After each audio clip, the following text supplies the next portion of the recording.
দেখো বিকেলবেলায় এখন বাজে 4:30। মেয়েটা 3টের সময় ভিজে ভিজে ছবি আঁকতে গেল, তার বাবা দিয়ে এলো। কোনো টোটোবেলায় যাচ্ছে না। আর একজন ভাই ছিল, তো সেও ছিল না, সে তো নন্দকুমার চলে গেছে। তো তাই কোনো টোটো পায়নি, তো ভিজে ভিজে গেছে মেয়েটা। আর তার বাবাও ভিজে চলে এসছে, বাড়ি চলে এসছে। আর এখন দেখো আমি আইসক্রিম নিয়ে বসেছি, আমার মেয়ের পছন্দের আইসক্রিম।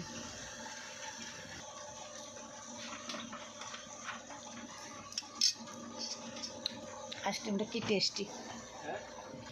আর দাদাভাই এদিকে চাল বাটা বসিয়েছে মেশিনে, চাল বাটা, ওটা ডাল ভেজানো, ওটাও বাটবে। ওইখানে মিক্সি ঠিক করছে। মিক্সিটা কি নামাচ্ছ নাকি, না ওইখানেই করবে?